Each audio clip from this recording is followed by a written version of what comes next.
جتنے انبیاء کرام آئے ہیں سارے امام بنے ہیں۔ قرآن میں بھی امام کا تذکرہ ہے، وَاتَّخِذُوا مِن مَّقَامِ إِبْرَاهِيمَ مُصَلًّى۔ ابراہیم علیہ السلام کو بھی اللہ نے کعبہ تعمیر کیا اور فرمایا ہم آپ کو امام بنائیں گے، یعنی ابراہیم علیہ السلام کو امام بنانے کا بڑا اعزاز ہے۔ تمام انبیاء کرام امام بنے، تو گویا امامت جو ہے یہ انبیاء کا جو پیشہ ہے، انبیاء کا جو طریقہ ہے، اور غیر نبی بھی جو امام بنتے ان کی بھی بڑی شان ہے۔ جس طرح حضرت امام حسین علیہ السلام، حضرت امام حسن، حضرت امام ابو حنیفہ، حضرت امام مالک، نام حضرت امام جعفر صادق، اب آئیں گے امام حضرت امام مہدی، یعنی امامت کے علاوہ نبیوں کے علاوہ بھی جو امامت ہے وہ کوئی معمولی اعزاز نہیں، بہت بڑا مقام ہے۔ وقت کے ساتھ ساتھ لوگوں نے اس کو بہت کمتر اور کمزور کر دیا، لیکن یہ عہدہ اسی طرح شان اور مقام والا ہے۔ اس کی چند شرائط ہیں جو آج آپ سماعت فرمائیں گے۔ تقریباً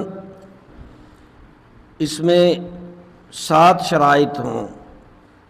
نمبر 1 مسلمان ہو، نمبر 2 بالغ ہو، نمبر 3 عاقل ہو، نمبر 4 مرد ہو، عورت کو امام کا لفظ نہیں مل سکتا، نمبر 5 اچھی قرات کرتا ہو، قرآن پڑھتا ہو، نمبر 6 معذور نہ ہو، اور نمبر 7 علم، جو اللہ کا علم ہے، قرآن کا، نبی کے جو فرمان حدیث کا اور فقہ کے جو مسائل ہے اسے جانتا ہو، کم سے کم ضروری مسائل جو ہیں وہ بہت ضروری وہ جانتا ہو، فرائض، واجبات، سنن، کن چیزوں سے نماز ٹوٹتی ہے، کیا کیا مسائل ہیں، وضو، پاکی، پلیتی، حقوق اللہ، حقوق العباد، یہ سارے ضروری علوم ہو۔ اگر یہ 7 چیزیں ہیں تو پھر امام کاہل ہے، اس میں ذات، برادری، کالا سفید، امیر غریب کوئی شرط نہیں۔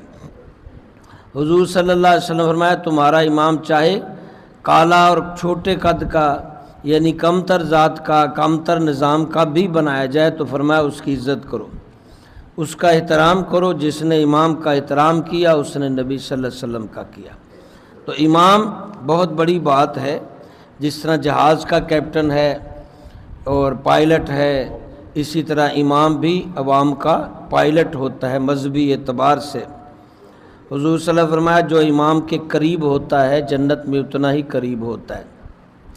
ان کے پاس بیٹھنے کے فضائل بھی بیان فرمایا ہے، اس کی بات سننے کے فضائل، ان کو ہدیہ دینے، انہیں سلام کرنے، انہیں کھانا کھلانے، اور ان کی مالی مدد، اخلاقی مدد اور ان سے محبت احترام کرنے کی درجنوں احادیثیں ہیں۔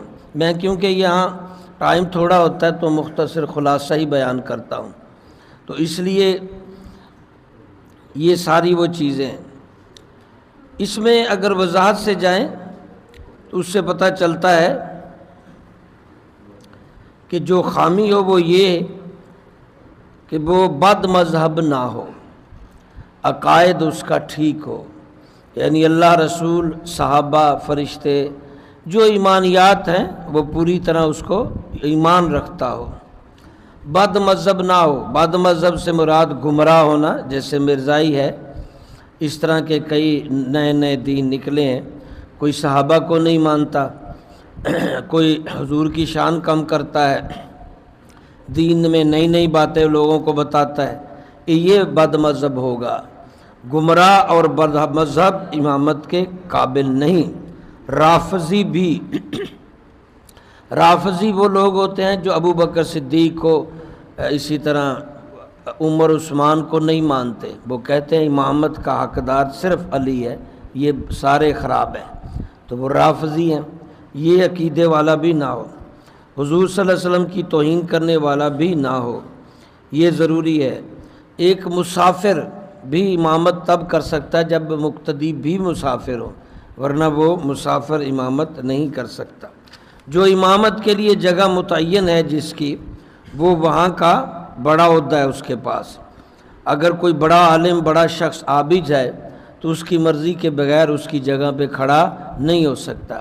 امامت جس جگہ کراتا ہے کوئی دوسرا آدمی اس جگہ امامت اس کی مرضی کے بغیر نہیں۔ بعد میں بھی کوئی جماعت کرائے گا تو وہ اس جگہ کو چھوڑ کر دوسری جگہ پہ کھڑا ہو کے کرائے گا۔